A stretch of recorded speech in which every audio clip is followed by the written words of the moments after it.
I made a mistake in my coverage. Ladies and gentlemen, welcome back to a brand new Slob Meal video. I hope you're having a good day, because I certainly have, and in today's video we're going to be covering some Mutahar updates revolving around Nick Andros. Recently, Nick Andros has released two brand new videos on the situation, one a bit more significant that I want to go over than the other, but I do want to cover both of these videos and get into the new details and gossip all to do with Mutahar. If you are new here, please consider leaving a like and subscribing. It helps out the channel so much and I greatly appreciate it. But without further ado, let's dive into these two Nick Andros videos. Mutahar's initial response to my video was to ban the word engineer from his comments. When that didn't succeed, he stopped uploading for a week and went quiet on social media. So at this point, you know, we're about like a week into not crapping, right? He did private a video which harmful opinions covered in one of his videos, and he wiped an entire channel of podcasts he used to do with his friend. Hey, ladies and gentlemen, I don't know if it's just me, but to me that absolutely screams pure innocence. You haven't done anything wrong if you feel the need to go and block the word in your comment section and then go and run and quickly hide and private a bunch of videos. Like, regardless of your stance on the entire situation, I think it's undeniable that from a moral standpoint, the fact that he would lie actively to his audience for 10 years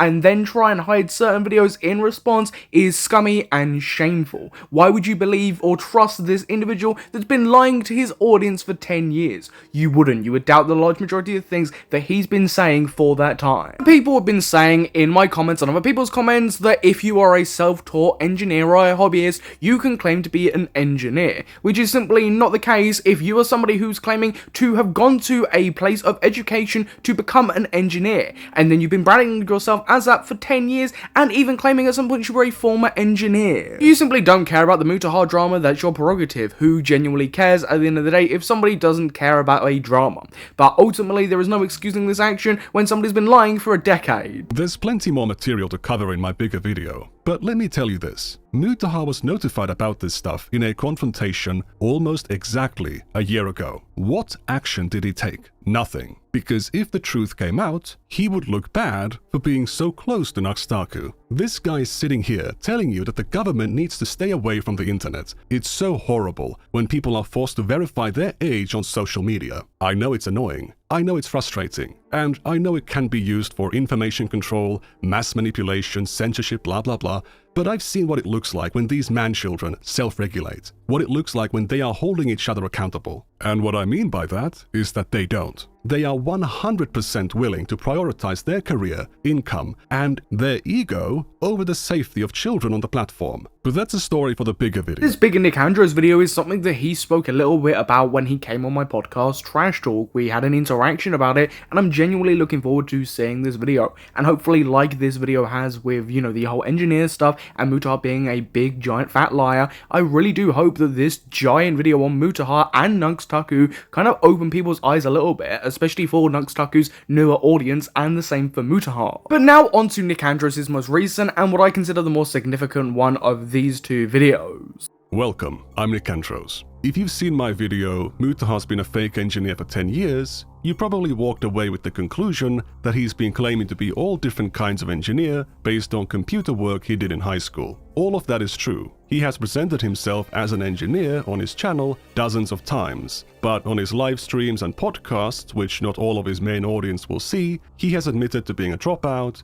that he hasn't been an engineer in years or eons, but he was still presenting himself as an engineer in the present tense, giving the false impression that he is currently an engineer. He's since apologized and stated he's not an engineer, and he didn't even state in his defense that one of his job titles contained the word engineer at one point, so it is true that he's been a fake engineer for 10 years. However, I made a mistake in my coverage. This is always the best move to go with when you make a mistake in your coverage. Not to avoid it, not to hide it, to make a post of some type. If that's a video, a community tab, a tweet, whatever it may be, to clarify that you've made a mistake in your coverage. In a similar vein to what Harmful Opinions did. An audience member respects this 10 times more than you trying to avoid and lie about it. Just transparency is key here. Also kind of want to put emphasis on the fact that it very much as well comes down to what mistake you've made, the response you've chosen to take, and how you come across there. If you're somebody like Mutahar who's lied for 10 years, and then your response is basically to hide a bunch of videos that are being critiqued, then possibly hiding comments that mention you being an engineer,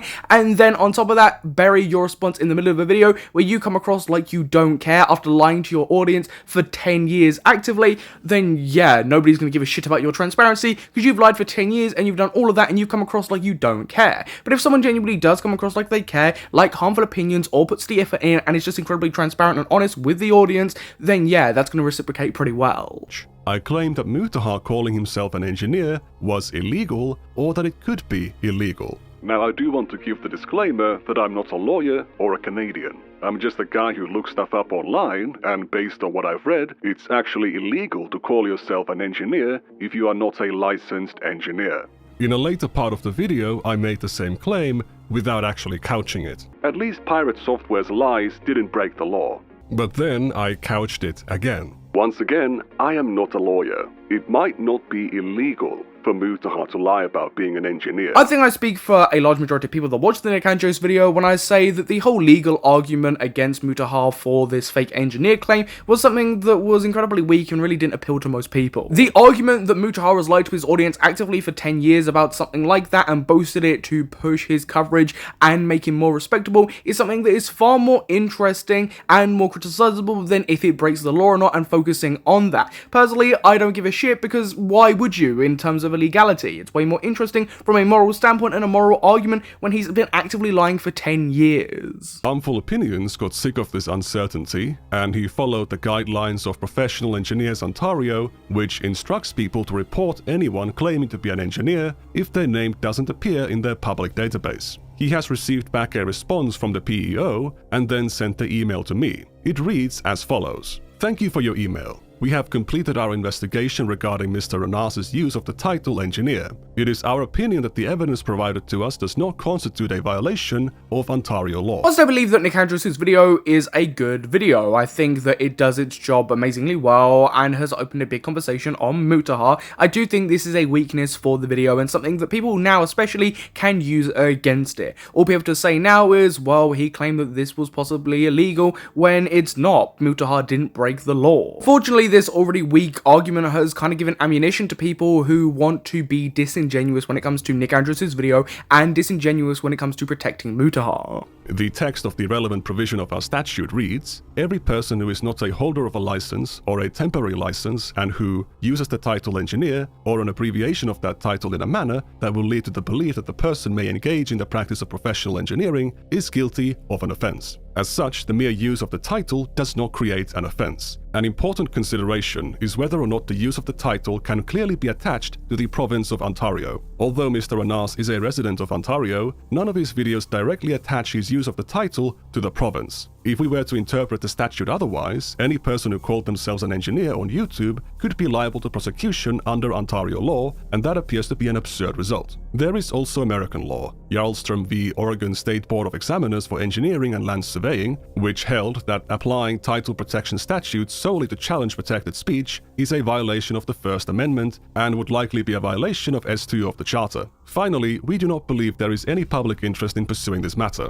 There does not appear to have been any intention on Mr. Ranas's part to mislead anyone about his Ontario license status. You can only assume when they're saying that, and hopefully when they're saying that they're referring to the Ontario license status rather than just in general. Because ultimately, for the last 10 years, Mutahar actively misled people into believing that he was some type of engineer and actively claimed that. He was actively misleading his audience to bolster his credentials and make himself seem more important. And he has already apologized for the confusion. As such, we have closed our investigation in this matter. So the key element that would have made Mutahar's use of the term illegal would have been to attach his engineering status to the province of Ontario. So, saying, "I'm a fucking computer engineer, I don't care," is not illegal. If he said, "I'm a fucking computer engineer in Ontario, I don't care," supposedly that would have been illegal. So, I obviously made a mistake by saying what Mutahar did could have been or was illegal, and I apologized to Mutahar, and I also apologize to you, the audience, for misleading you about the facts. I mean, ultimately, this doesn't change the actual core argument that Mutahar lied for 10 years, because he actively did, and this is something that he admitted. It just changes this legal argument that I and many other people weren't really focusing on in the first place. But I'm glad that a clarification was made here, but ultimately, this can be weaponized against Nick Andros